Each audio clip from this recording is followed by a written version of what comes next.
수많은 육아 전문가들이 공통적으로 강조하는 바가 있습니다. 바로 아이의 마음을 알아주라는 건데요. 마음이라는 게 참 추상적인 말이죠. 어린아이들은 자신의 마음이 어떤지 잘 모르는 경우가 많습니다. 그래서 아이들이 어릴 때 마음을 스스로 표현하기 전까진 마음을 대신 읽어주라고 하는데요. 예를 들면 장난감을 빼앗겨서 소리 지르며 우는 아이에게 너가 지금 장난감을 빼앗겨서 속상하구나 라고 마음을 대신 읽어주는 거죠. 그런데 이렇게 마음을 읽어주는 게 모든 경우에 가능한 건 아닙니다. 결국 장기적으로는 아이에게 감정의 종류를 알려주어야죠. 제가 언어치료를 받다가 이 책을 알게 되고 좋아서 다른 엄마에게도 추천했는데요. 이미 언어치료 시간에 그 책으로 배우고 있다고 말씀하시더라고요. 또 저만 늦게 알게 된 나름 유명한 책이었나 봅니다. 오늘 추천할 책은 여러 종류의 감정을 알려주는 책입니다. 마음 급하신 분은 아래 댓글을 참고해주세요. 구독과 좋아요 눌러주시면 제 영상이 알고리즘을 타고 다른 분들에게도 도움이 될 수 있습니다. 미리 감사드려요. 비장의 아이들도 다 큰 어른에게도 감정이라는 건 참 어려운 영역입니다. 노래 가사처럼 내 속엔 뇌가 너무 많죠. 혹시 바로 떠오르시는 노래가 있다면 우리는 같은 세대입니다. 내가 지금 느끼는 감정이 어떤 감정인지를 구체적 단어로 표현해내는 것이 나를 알아가는 첫 번째 과정이기도 합니다. 그래서 많은 심리학자나 정신과 의사들이 우울감이 높은 사람들에게 감정일기를 권하기도 합니다. 어른에게도 힘든 일이기에 감정일기를 통해 감정을 알고 표현해 나가는 것을 배워나가는 건데요. 느린 아이들이나 발달장애 아이들에게는 더 힘들겠죠. 특히나 자폐 스펙트럼 장애의 경우 장애 진단의 가장 커다란 기준이 의사소통을 할 때 적절하게 대응하는 것에 어려움을 겪는다는 점입니다. 또한 감정 조절에 어려움을 겪는 아이들도 많고요. 자폐 스펙트럼인 행운이는 돌발 행동이 잦았고 그럴 땐 마음을 읽어주려 해도 대체 왜 그런 행동을 하는지 이해가 안 갈 때가 많았습니다. 유치원에서도 학교에서도 종종 선생님께서도 그러시더라고요. 잘 있다가 갑자기 소리를 지르거나 울거나 할 때 어떻게 해줘야 할지를 모르겠다고요. 취학 전 집에서 거의 내내 함께 있었던 저조차도 행운이의 돌발 행동엔 가끔 어떻게 해줘야 할지 모르겠더라고요. 아이의 뇌 속에서 벌어지는 일이니 인과관계를 따질 수 있는 일이 아니었어요.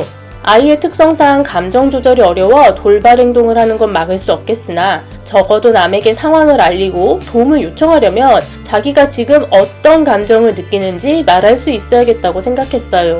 그런데 많은 자폐 스펙트럼 장애 아이들은 추상적인 개념에 아주 약합니다.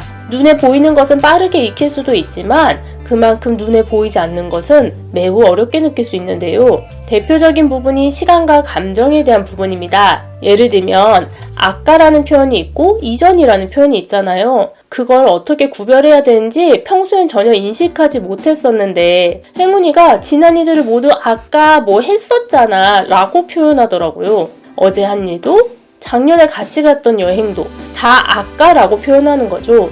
그래서 오늘 있었던 일은 아까라고 하는 거고 오늘보다 더 오래된 일은 전에라고 표현하는 거야 라는 반복 연습만 몇 달간 했던 것 같아요. 적어도 6개월은 했습니다. 이런 행운이에게 요일의 개념을 잘 이해하는 데까지는 거의 1년 이상 걸린 것 같습니다. 정확하진 않지만 제가 만 6세에 유치원에 들어갈 때부터 요일을 알려줬거든요. 오늘이 무슨 요일인지를 처음엔 물어보고 그것을 대답할 수 있게 되면 내일은 무슨 요일일까? 어제는 무슨 요일이었지? 내일 모레는 무슨 요일일까? 이런 식으로 확장시켜서 설명을 해줬었어요. 이제 오늘이 무슨 요일인지 물어보면 대답을 잘하지만 요일이 7일마다 반복되는 것은 또 모르고 있더라고요.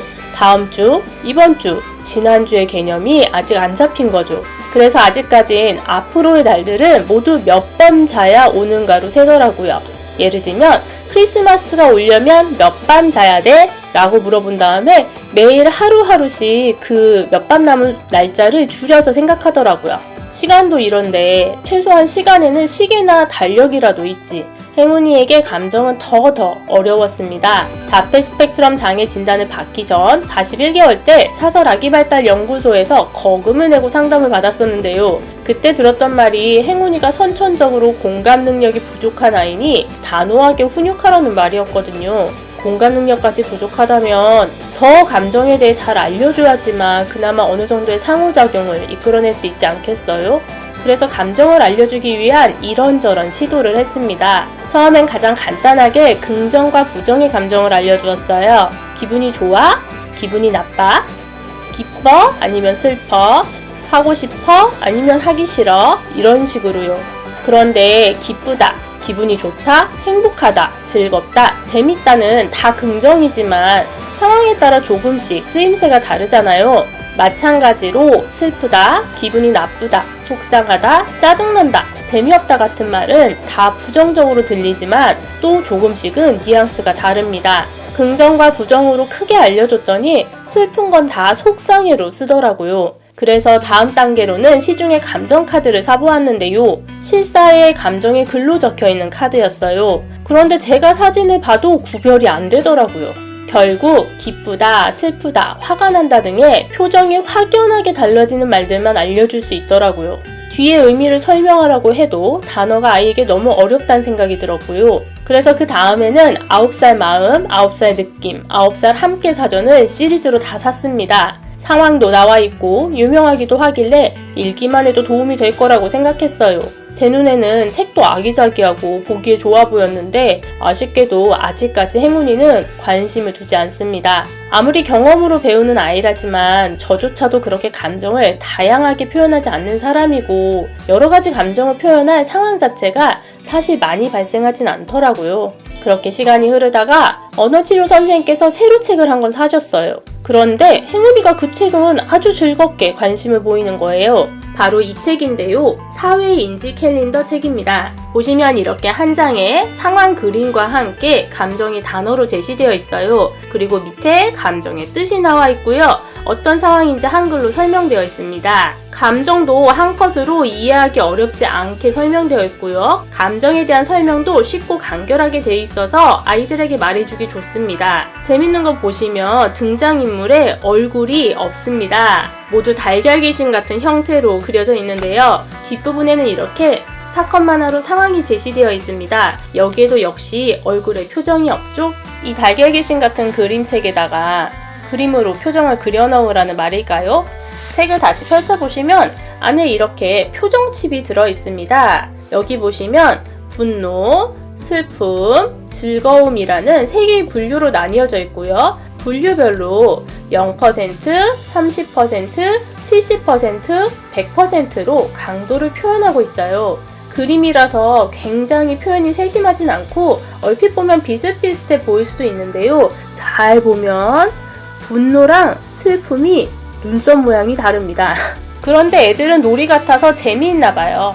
상황을 듣고 표정칩에서 알맞은 칩을 하나 뽑아서 등장인물들의 얼굴을 맞춰주는 건데요. 행운이가 나름 고민하고 뽑고 그리고 정답을 맞췄을 때 굉장히 즐거워하더라고요.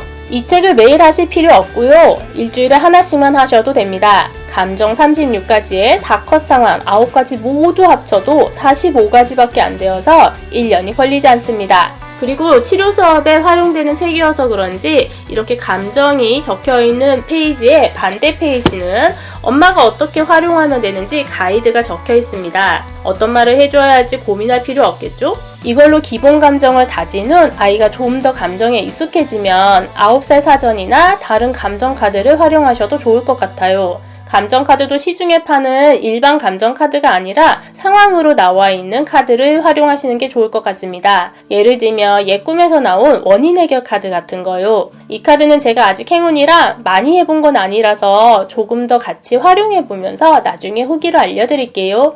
얼마 전 행운이 풀배터리와 CAT 검사 결과가 나왔는데요. 만 5세 때 지능지수 48에서 이번 만 7세 때 지능지수가 75로 경계선 지능이 나왔어요. 선생님은 경계선이니 아이가 무엇을 굉장히 잘 해낼 수 있으리라 크게 기대하지 말라고 하셨지만 여러분 생각해보세요. 2년 만에 중증 지적장애에서 경증 지적장애도 아니고 바로 경계선 지능으로 아이가 발전했어요. 물론 웩슬러 지능 검사는 아이의 컨디션에 따라 편차가 매우 크게 나타나기는 합니다. 특히나 자폐 스펙트럼 아이들은 검사에 관심이 없어 참여도가 떨어질 경우 그냥 모르는 걸로 간주되니까요. 아마 2년 전에 했던 검사도 그런 측면이 반영된 거겠죠. 어쨌든 그동안의 소소한 학습들을 반복적으로 했던 게 효과를 본 것 같아 사실 저는 속으로 너무 기뻤어요.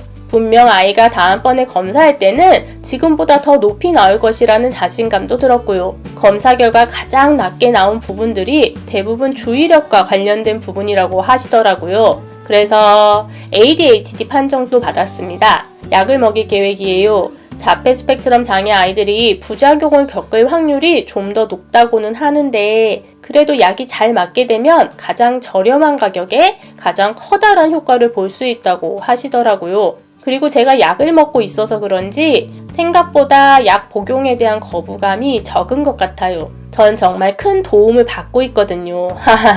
어쨌든 그래서 앞으로는 ADHD에 대한 컨텐츠도 같이 다루어 보려고 합니다. 이전에도 ADHD를 혼자서 의심한 적이 있어 책은 몇 번 읽어본 적이 있었는데요. 이후 치료실 선생님들이 수업할 때 집중을 잘해서 ADHD는 아닌 것 같다고 하셨어서 기억에서 다 날려버렸었거든요. 결과가 이렇게 나와서 그 읽었던 책들을 다시 다 새로 주문했습니다. 여러 의견을 읽어보고 고민해 봐야죠. 제가 열심히 읽어보고 찾아보고 또 정리해 드릴게요. 오늘도 힘내신 여러분들 제 영상으로 조금은 편안하게 쉬실 수 있으면 좋겠습니다. 오늘도 시청해 주셔서 감사합니다. 오늘도 여러분이 해냈습니다.